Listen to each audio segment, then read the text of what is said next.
디모데후서 1장 1절에서 5절의 말씀입니다. 한 절씩 교독하도록 하겠습니다.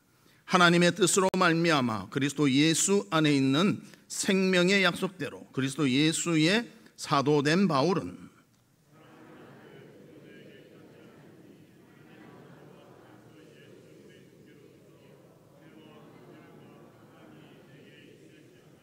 내가 밤낮 간구하는 가운데 쉬지 않고 너를 생각하여 청결한 양심으로 조상적부터 섬겨오는 하나님께 감사하고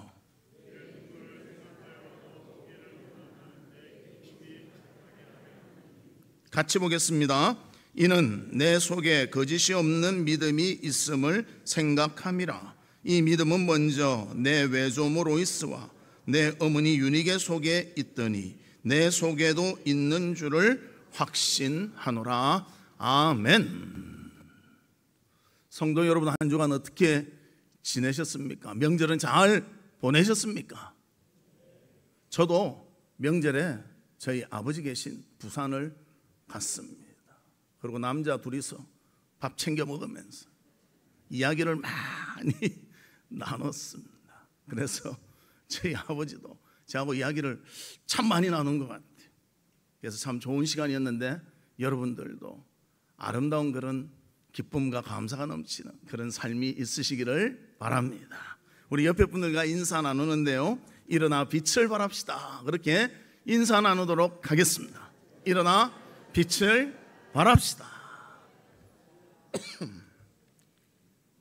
저도 이번 명절 앞에서 말한 같이 저희 아버지와 대화를 많이 나눴습니다. 특별히 이제 저희 아버지가 증손주가 셋이 생겨가지고 그 아이들 이야기를 많이 나누게 되었습니다. 그러면서 참 우리 자손들이 이렇게 되면 좋겠다 이런 말씀을 간혹 하시더라는 것입니다. 여러분은 자녀들이나 손주들을 보면서 어떤 생각이 나십니까? 또 여러분 마음에 어떤 기대와 마음을 가지고 그들이 자라기를 원하고 계십니까? 아마 인격도 갖추고 신앙도 갖추고 사회에서도 어느 정도 딱 자리 잡는 그런 자손들이 되면 좋겠다 이런 생각들을 많이 하실 것으로 생각이 됩니다. 오늘 본문에도 보면 사도 바울은 디모데를 자기의 영적 아들이라고 말하면서 정말 하나님의 귀한 일꾼으로서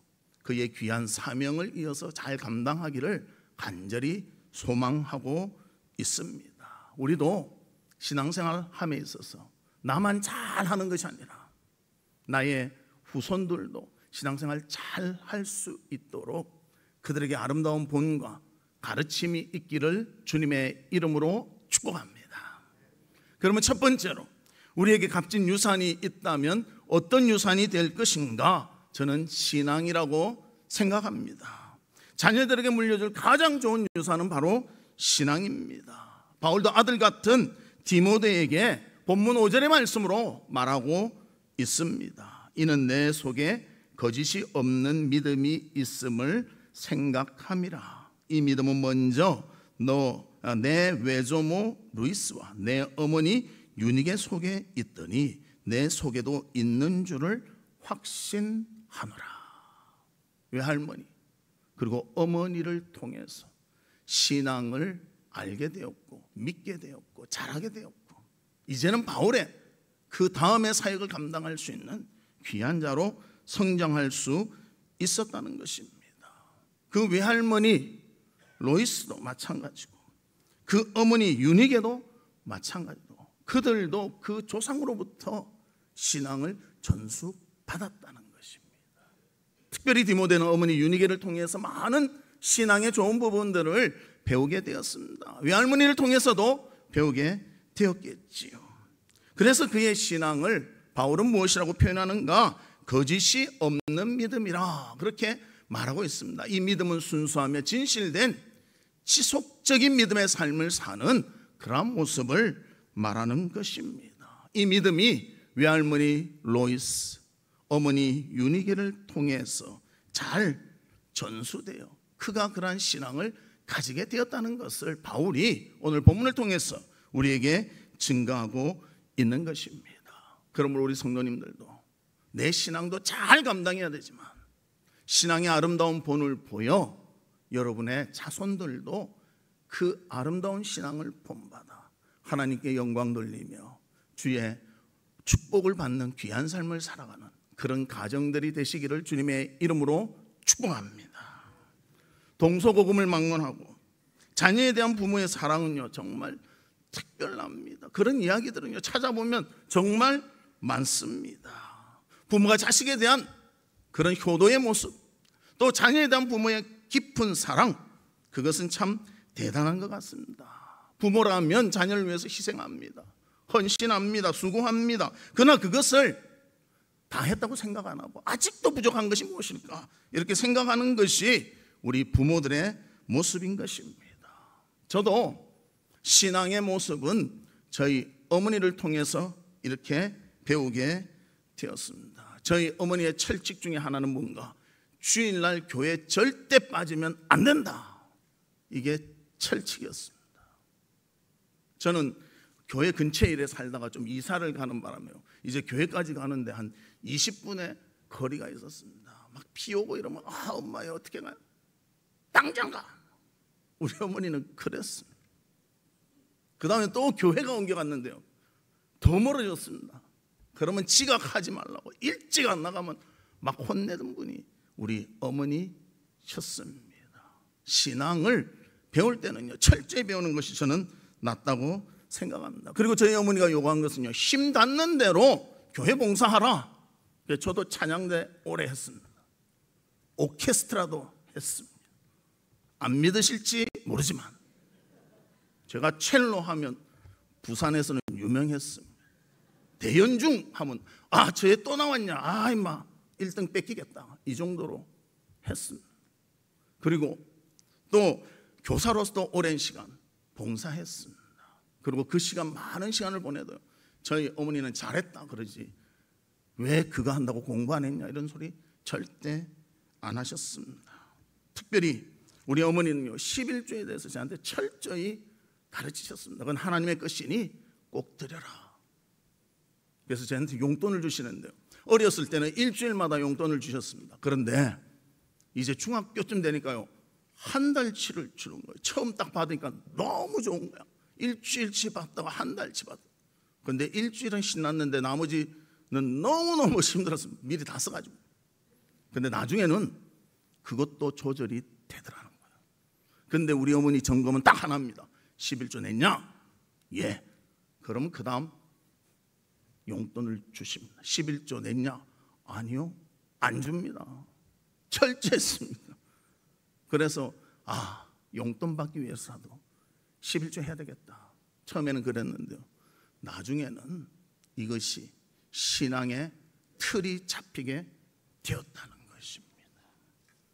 그래서 말라기서에도 그렇게 말합니다. 말라기 3장 10절에 보면 만군의 여호와가 이르노라 너희의 온전한 11조를 창고에 들여 나의 집에 양식이 있게 하고 그것으로 나를 시험하여 내가 하늘 문을 열고 너희에게 복을 쌓을 곳이 없도록 붙지 아니하나 보라. 이 말씀과 같이 11조를 하면 하나님이 저에게 복을 주시더라는 거예요. 저는 그것을 많이 체험했습니다. 그래서 하나님께서는요 어릴 때는 자꾸 그래 많이 체험하게 하세요. 그런데 신앙이 성장하면요 그런 체험 없어도 낼 수 있는 신앙이기 때문에 하나님이 또 그렇게 잘 감당하도록 인도해 주신다는 것입니다. 그런데 요즘 신앙생활의 추세를 보면 좀 안타까움이 있습니다. 본인은 열심히 믿는데요 자녀들은 자유롭게 놓아둔다는 거예요. 그래서 주일날 예배 드리지도 않을 때도 많고요 11조를 하지도 않을 때도 많고 학원에 빠지면 너 왜 학원 빠졌냐 혼내면서 교회 빠지면 그래 다음에 가면 되지 그렇게 합니다.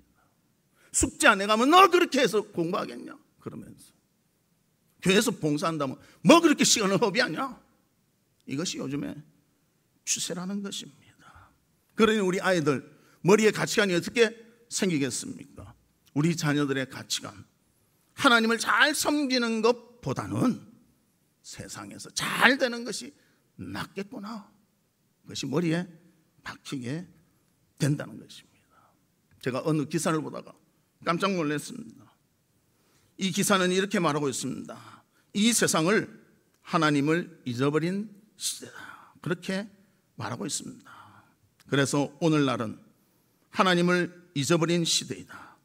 세상에 발달한 물질 문명은 하나님에 대한 의식을 말살시켰다. 부자는 배에 기름이 껴서 하나님을 잊었고, 가난한 사람은 배가 고파 하나님을 잊었다.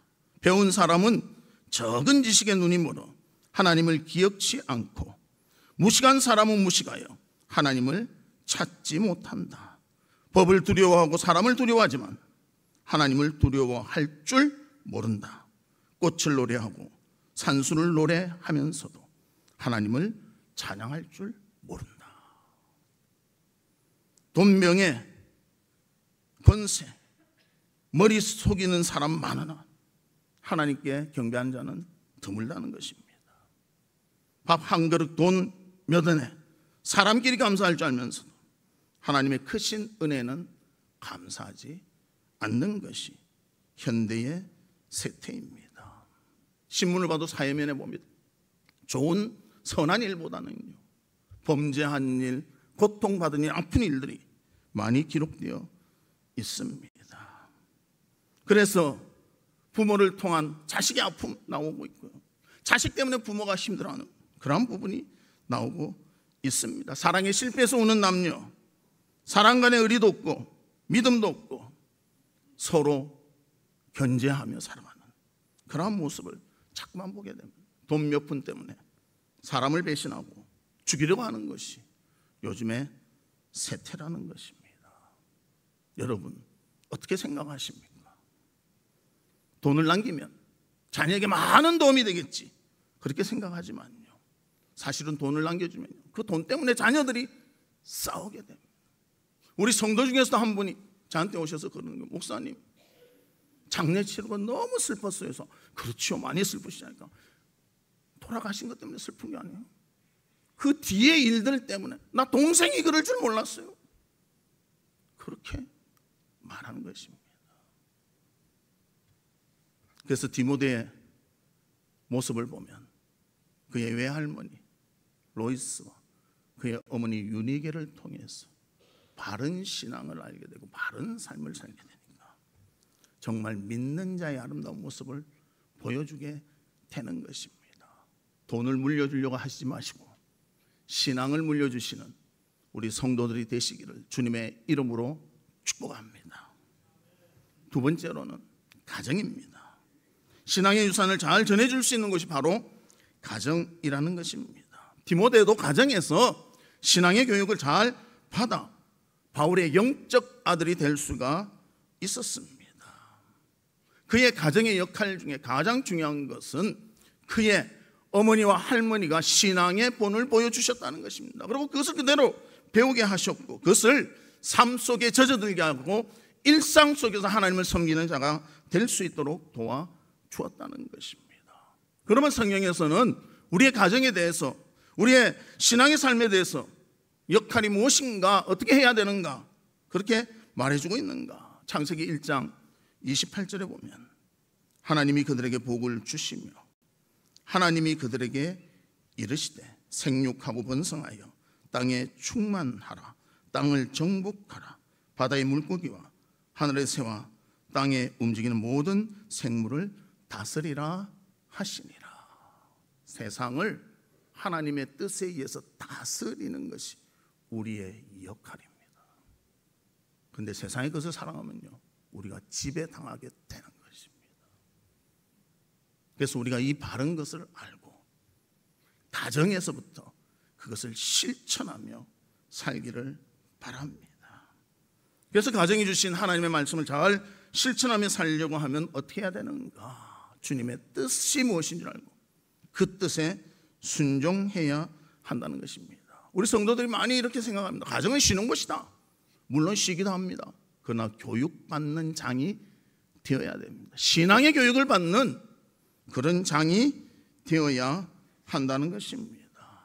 그러나 많은 사람들은 어떻게 생각합니까? 신앙의 교육은 교회에서 받아야지 무슨 가정에서 받나? 그렇게 생각합니다. 그러나 교회에서 만나는 시간이 너무 적잖아요. 아무리 선생님이 열심히 가르쳐도 학교 공부할 때 같이 집중 안 하잖아요. 딴짓하고 놀고 장난치고. 학원 가서 하는 것보다 교회에서 하는 거 보면 훨씬 질이 떨어지는 것을 우리는 발견하게 된다는 것입니다. 왜 그렇습니까? 생각 자체가 무엇이 귀중하다고 하는 것을 판단하지 못하기 때문입니다.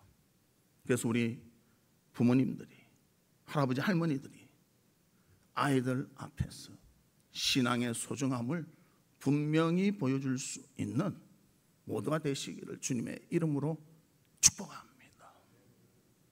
이것은 너무나 중요합니다. 별거 아닌 것 같지만요, 아이들 다 봅니다. 다 따라합니다. 그래서 주일에는 교회에 가야 된다, 예배 드려야 한다, 이것은 목숨을 걸고 해야 된다, 좀 알려주시길 바랍니다. 목사만 말하는 것이 아니라 여러분들이 그렇게 지키고 여러분들이 알려주셔야 됩니다. 엘리 제사장 보십시오. 그건 제사장이었지만 아이들에게 물론 말로는 가르쳐주죠. 그러나 삶으로 가르쳐주지 못하니까 홈리와 비나스는 방임 속에 살아서 하나님의 저주를 받는 자들이 되고 말았습니다. 진정한 성공자는 믿음의 성공자가 되는 것입니다. 성공, 그는 실패의 반대는 아닙니다. 성공이라는 것은 내가 얼마나 하나님과의 관계 속에서 최선을 다했는가, 이것이 중요하다는 것입니다. 마라톤을 하는데 꼴찌로 들어올 수 있잖아요. 꼴찌로 들어오지만 자기의 기록 중에 신기록을 세웠다. 성공입니까? 실패입니까? 저는 성공이라고 봅니다. 그런데 요즘 많은 사람들이 재력을 가지고 그것을 잘했으면 성공이고 그것을 못했으면 실패다 하는데요, 자꾸 거기다가 초점을 맞추면 우리는 돈을 위해서 사는 사람이 되어버리고 마는 것입니다.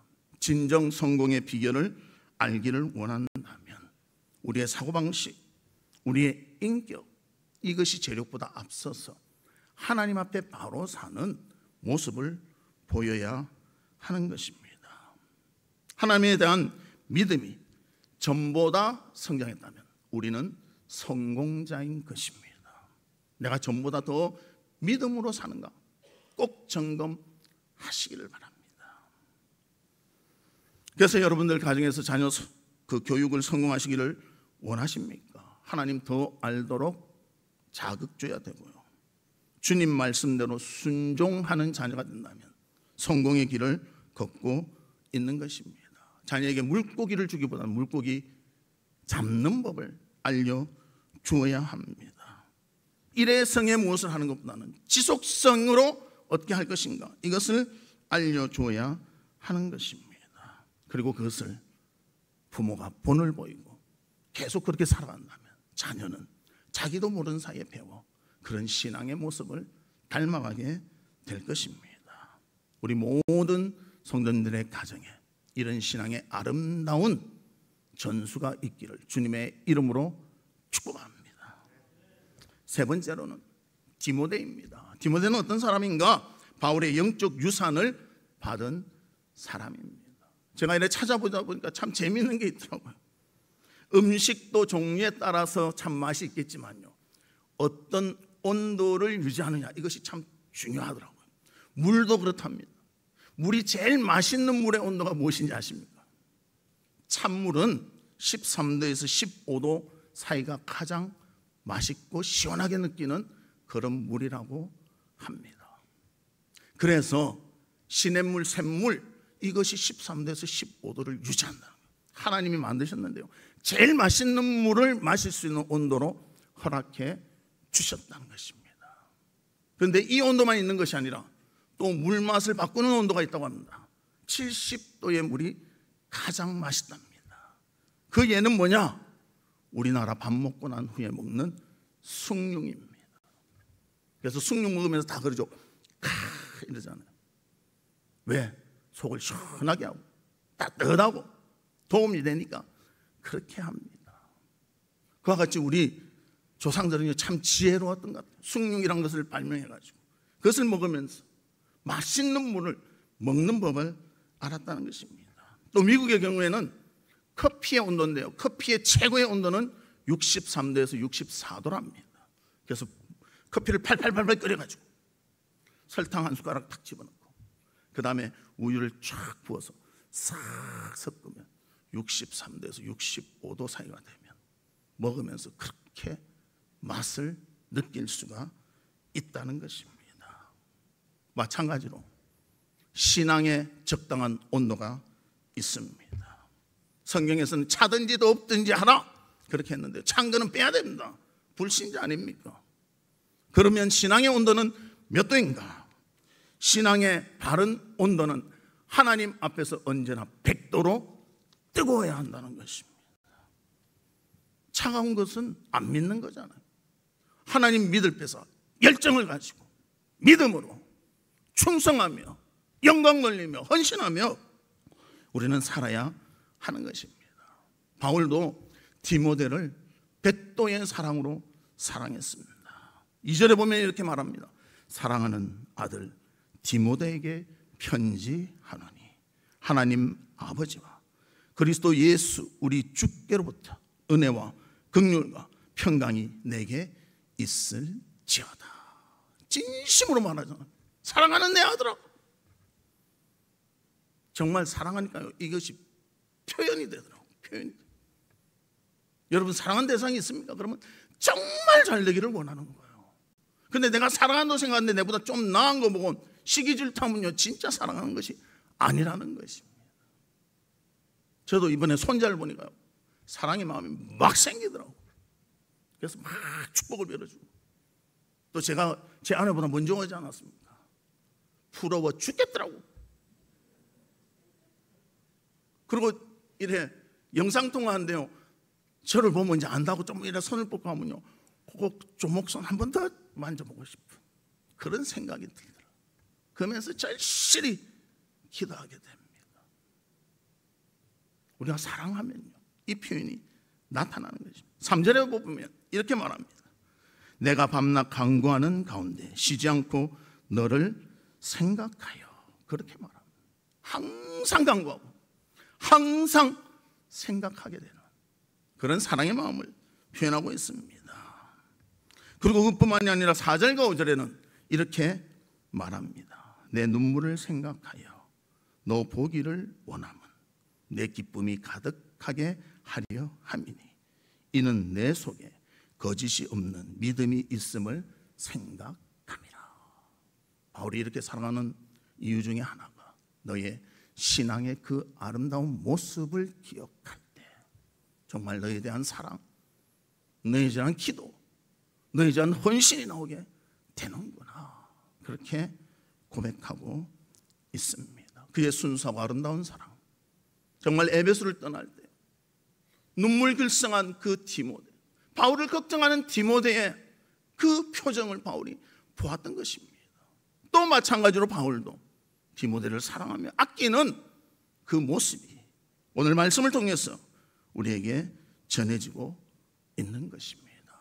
여러분들 자손들이 얼마나 귀중합니까? 얼마나 소중합니까?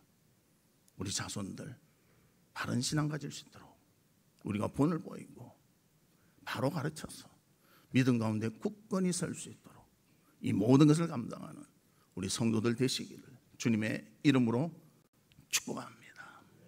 말씀의 결론을 맺겠습니다. 자녀들에게 줄 가장 값진 유산, 저는 신앙이라고 봅니다. 명예가 아닙니다. 돈이 아닙니다.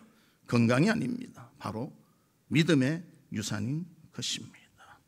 이 믿음은 가정으로부터 전해져야 되고요, 지속적으로 가르치며 익히도록 해야 됩니다. 몸의 일부분이 돼야 되고 삶의 하나의 일정한 모습이 되어야 하는 것입니다. 그래서 우리 자녀들이, 우리 손주들이 아름다운 신앙의 모습으로 자라날 수 있도록 바울과 같이 디모데를 100도씨 사랑으로 사랑한 것 같이 그들을 사랑하며 기도하며 가르치며 이끌어줄 수 있는 우리 성도의 삶이 있기를 주님의 이름으로 축복합니다. 이 시간 우리 같이 기도하는데요, 하나님 아버지, 자손에게 물려줄 것이 무엇입니까? 진정한 신앙을 물려줄 수 있는 우리가 되게 해주시고 정말 가정에서 이것이 이루어질 줄로 믿습니다. 바울이 디모데를 사랑한 것 같이 순수한 믿음의 사람으로 자랄 수 있도록 본이 되며 도우며 사랑할 수 있도록 주님 도와주시옵소서. 우리 다 같이 통성으로 기도하도록 하겠습니다. 아버지 하나님, 주님의 은혜와 사랑을 감사합니다. 우리 자손들에게 우리가 전해줄 것이 무엇입니까? 돈입니까? 명예입니까? 건강입니까? 하나님, 신앙을 전수할 수 있도록 우리를 붙잡아 주시고 함께 해주시고 인도해 주시옵소서. 아버지 하나님, 가치관이 흔들리는 때입니다. 세상을 사랑하는 때입니다. 그러나 그것을 이길 수 있는 믿음을 주시고 그것을 가르치게 해주시고 그것을 번보일 수 있도록 우리를 붙잡아 주시옵소서. 진정 바울이 디모데를 뜨거운 가슴으로 사랑한 것 같이 우리 자손들을 사랑하며 그들을 바르게 가르치며 기도하며 이끌어줄 수 있는 우리 아버지, 할아버지들이 또 할머니, 어머니들이 될 수 있도록 도와주시고 함께 하시고 인도해 주시옵소서. 하나님 아버지, 우리가 자손들에게 줄 유산, 신앙의 유산이 되어야 될 줄로 믿습니다. 또 가정에서 그것이 전수되어야 할 줄로 믿습니다. 바울이 디모데를 뜨겁게 사랑한 것 같이 우리의 자손들을 뜨겁게 사랑하며 그들을 말씀으로 인도하고 기도하며 사랑해 줄 수 있는 저희들이 되도록 인도해 주시옵소서. 예수 그리스도의 이름으로 기도하옵나이다. 아멘. 지금은 우리 주 예수 그리스도의 은혜와 하나님의 무한하신 사랑과 성령님의 감화 감동 위로 교통하심이 본을 보이며 아름다운 신앙의 유산을 남기기를 원하는 우리 사랑하는 성도들 위에와 성도들의 가정과 나가는 직장과 행하는 사업과 바라고 소원하는 모든 일들 위에 지금으로부터 영원토록 함께 있을지어다. 아멘.